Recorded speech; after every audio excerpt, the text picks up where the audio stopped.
out as a regular performer in London's famous Comedy Store, Peter Richardson set up the comic strip comedy Cabaret Club in Soho.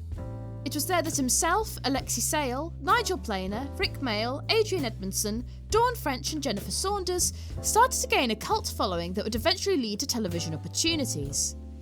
A short film showcasing this club was made for television in 1981, but was never broadcast. Let's find out why.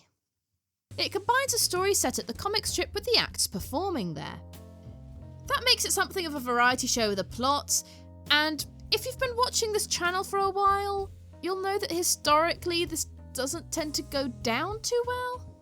The short follows innocent young Jennifer, played by Jennifer Saunders, as she goes to sordid Soho to find her sister Dawn, played by Dawn French, who has run away from home. It turns out that Dawn has aspirations of becoming a comedian and is trying to get on stage at the comic strip comedy Cabaret Club run by Raymond and Paul, played by Nigel Planer and Peter Richardson. The film cuts between Jennifer on her journey, Dawn trying to do raunchy things to get on stage, and the real-life routines of the acts at the club. MC Alexei Sayle, stand-up Arnold Brown, and comedy groups The Outer Limits, consisting of Nigel Planer and Peter Richardson, and the Dangerous Brothers, the first incarnation of Rick Mayall and Adrian Edmondson as a double act. It was directed by Julian Temple, who is best known for directing the Sex Pistols mockumentary The Great Rock and Roll Swindle, which I believe is similarly a combination of a narrative and live performance footage. Considering the alternative comedy movement is often considered the comedy version of punk, at least in retrospect, he must have sounded like a good fit for the project on paper. Alexei Sayle's material is great as always. It's broken up by the plot, but his routine is pretty fast-paced, so it doesn't feel like we've missed too much important context. We also see him as the Cockney bouncer and as a Bertolt Brecht impersonator. We didn't get as much of Arnold Brown, which is a shame, especially as he didn't go on to have as much success as the others. By the way, I heard that the man only retired last year at the age of 87. Good on him. I would have liked to have seen more of the Outer Limits routine. The only bits we see are Richardson playing a sleazy page 3 photographer. If you don't know what that is, I can't explain it here without getting demonetised. And the tail end of a routine where they are pretending to be the game's Space Invaders, although it took me a while to figure that out. I guess it was easier to figure out when it was topical. On Nigel Planer's Patreon, there's a couple of videos of their early TV appearances, where they parody films, and it's the act that feels the most like the series to come. But of course there's no music, set, props or costume changes. It's all in their performance. I love it. There's great stuff on there, do check it out.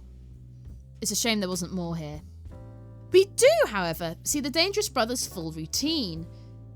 The one we see here has been performed a few other times for TV, but I believe I'm right in thinking that foul language wasn't allowed on the 3 channels available at the time, BBC One, BBC Two and ITV.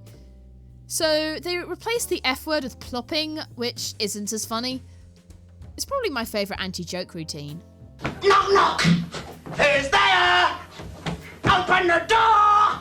Open the... What the fuck are you talking about? By the way, let me know in the comments if you'd like me to do more on the Dangerous Brothers. The short ends with the lads performing one of Alexei Sayle's songs with kazoos, which is a fun end to the film. According to Didn't You Kill My Mother-in-Law, the story of alternative comedy in Britain from the Comedy Store to Saturday Live, this was hated by those in it. This is presumably why it was not broadcast on TV as intended, although I did read that it was screened before a film in cinemas in 1983 after the comic strip Presents and The Young Ones had made the group household names. However, there are nuggets of the comic strip series to come here. There's multi-rolling, which is a big part of the show. They're all great, by the way.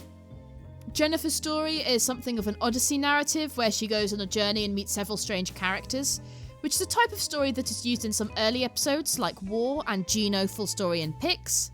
And of course, it's something of a historical artefact, preserving these routines, or at least part of them. Then again, the album recording of the club, from what I've seen, is a better record of the full setlist of the show. I haven't heard it yet, so let me know in the comments if you'd like to see me make a video on that. I'm going to keep covering the comic strip and their related projects, so if you want to be the first to see those, consider subscribing and hitting the bell icon. If you've seen my Young Ones review, you'll know that it was similarly bringing the acts and characters of the club into a loose narrative, with Alexi Sale doing sections of a stand-up routine to camera, and the core cast originally being made up of the 2 male double acts on the bill, as the role of Mike was originally written for Richardson. Needless to say, I think that the Young Ones does a better job of this, with a better understanding of how to adapt the acts to the differences of the screen. So, whilst I would recommend it to comic strip and Young Ones fans, I certainly wouldn't recommend it as a starting point. It's more of interest for people looking back at the origins of these comedians and shows, rather than functioning as an introduction to them. It's an interesting oddity far down the alternative comedy iceberg. This place was arguably the epicenter of the whole alternative comedy movement. It's available in various comic strip box sets.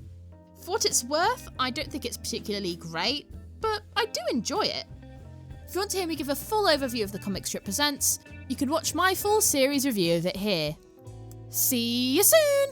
Look, we are not just another stupid heavy metal band.